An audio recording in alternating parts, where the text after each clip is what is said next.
Olá, bem-vindos a mais um Birras de Mãe. Estamos aqui no público, no nosso podcast semanal. Comigo tenho a Isabel Stilwell e eu sou a Ana Stilwell, não é? Acho que é isso. Já nem me lembro estás tão cansada num dia de correrias. Noites mais complicadas. Que sim, queres que eu te ponha um nome, uma plaquinha como aqueles exatamente. nos congressos? Exatamente. Para eu Você ver a mim podes própria. perguntar a alguém na rua. Olha, como é que eu me chamo? Importa-se me dizer como é que eu me chamo. Ana, eu tenho uma pergunta para ti, que guardei para este nosso encontro no estúdio do público. Força.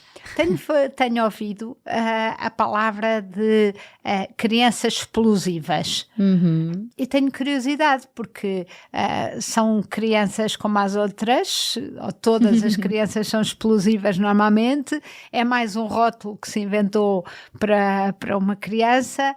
É uma criança mal educada para quem se encontrou um título, um rótulo de politicamente correto e que fica bem. Explica-me. Crianças explosivas.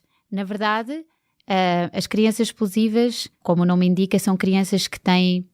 o Ross Greene, que é um terapeuta que eu gosto muito, basicamente caracteriza como crianças cronicamente inflexíveis e com muito pouca tolerância para a frustração. Portanto, têm essa dificuldade. Natural, genética, cultural também, possivelmente, é como tudo, é o que é. E o Ross Mas Greene, quer dizer, é uma coisa muito precoce. É assim, sim, muito precoce. Estamos a falar de um bebê. Estamos a falar de todas as crianças, quando as circunstâncias ultrapassam as capacidades que têm nesse momento, como todos nós, vamos explodir de alguma forma. A explosão para os sortudos, como diz o Ross Greene, é chorar. E as crianças que choram, quando explodem, ou seja, quando vem esse sentimento, quando passam o limite daquilo que são capazes de fazer perante as expectativas limiar todas. É a palavra que nós queremos. Pronto, quando há um espectro de reações. As que chorarem normalmente são bem recebidas e bem acolhidas. Começam a chorar, ficam aflitas, isso cria uma empatia em nós que nos permite ir lá tentar apaziguar. Há crianças que, em vez de chorar, tornam-se agressivas. E dentro de um espectro, depois há explosivas que são as mais agressivas de todas, pronto. E essas crianças... Há aquelas que riem e nos desconcertam. Há as crianças que riem, rir ou mostrar agressivo, shutdown totalmente e não responder, tudo isso são reações dessa explosão, dessa incapacidade de lidar com a situação. E aqui a grande chave, pelo menos nesta visão, é que é uma incapacidade, não é não quero, não quero implicar eu não quero implicar, nem quero discutir, nem quero falar mal, nem quero bater, nem quero discutir, eu só não consigo fazer mais nada porque explodi, pronto.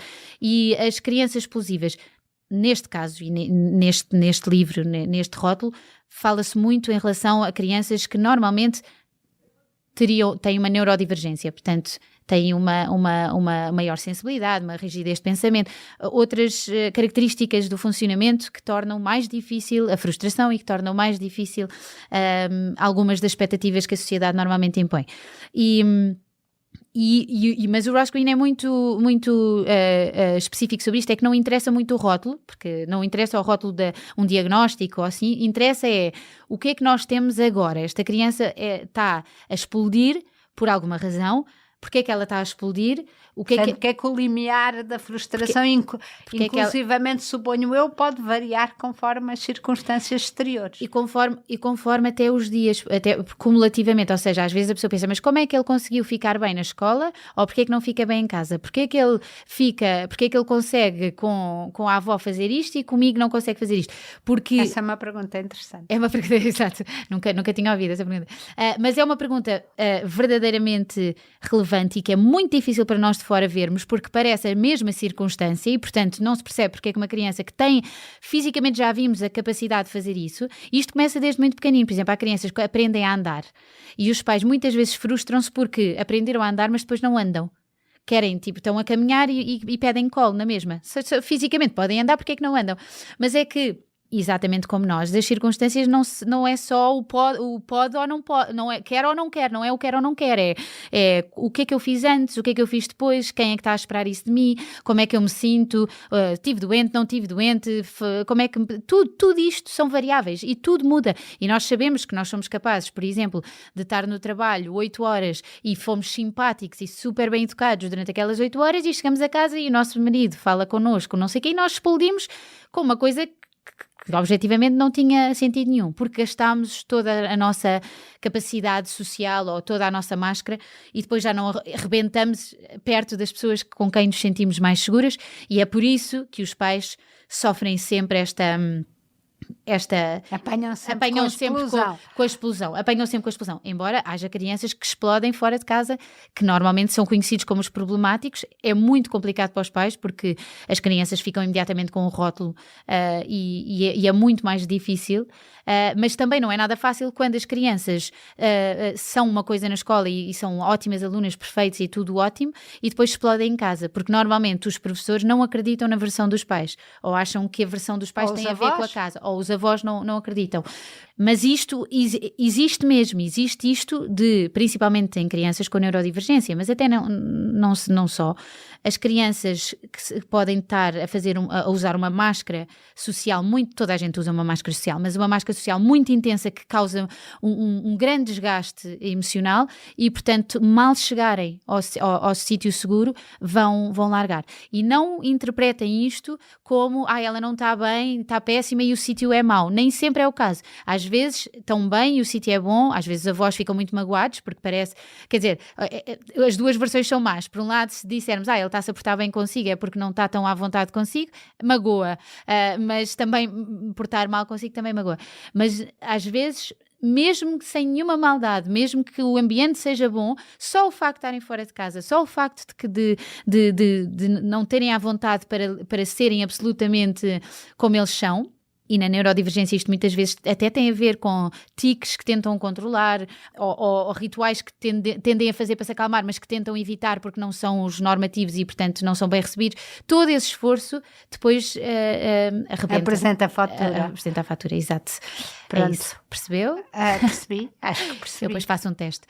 Não, depois faz um teste para ver se eu respondo. Exato. Não, eu acho que é complicado para os avós, neste caso, que estamos aqui em conversa de avós, para os avós verem isso que tu estavas a dizer, que é ver que uma criança consegue, por um lado é ótimo, porque nós temos aquela consciência, meu Deus, o meu neto interiorizou os comportamentos de dizer obrigada, sabe ser bem educado. Sabe ser bem educado, portanto, aprendeu esta parte, mas consegue ser e parece usufruir quando está naquele ambiente de uma liberdade enorme, porque parece que está mais livre, porque consegue fazer coisas que aparentemente quando os pais não estão, são mais difíceis. Não, são mais difíceis, e é muito difícil para um avô ou para uma avó olhar para isto e não achar que há aqui uma regressão e um apego que o prejudica. Mas que o prejudica. A questão é, há essa regressão, há um apego, chama-se apego saudável, porque é um apego que vou para o meu cuidador principal, e a única questão é não levar isso a mal. Porque não é levar a mal. É não achar que isso é negativo. Distinguir entre uma ofensa pessoal, eu, avó, fico triste, Exato. Não é isso. Até pelo contrário, posso até gabar-me e ser vitoriosa e irritantemente porque ele comigo faz, mas é mais sentir que aquela própria criança não só perde capacidades nesse sentido, como perde esse espaço de ser, de fazer menos birras, de ser mais livre. Só que a questão é, se a mãe perceber que essa criança só consegue fazer aquilo que fez porque ao pé veio de si, com as pilhas carregadas, fez esta descarga e que tem este espaço e onde pode ser, isso é verdade e ajuda. A outra coisa é, em vez de vermos isso e esperarmos esse comportamento exemplar 24 horas por dia, sobre todas as circunstâncias, etc., é perceber que, e os pais também podem perceber isto sem ofensa pessoal também, que é, não, ainda bem que há circunstâncias em que sem o pai ou a mãe as coisas são mais fáceis de fazer, porque nós ganhamos porque nós todos ganhamos um bocadinho uma capa, que tem muitas coisas negativas, mas tem muitas capacidades lá dentro, boas e que se podem aproveitar.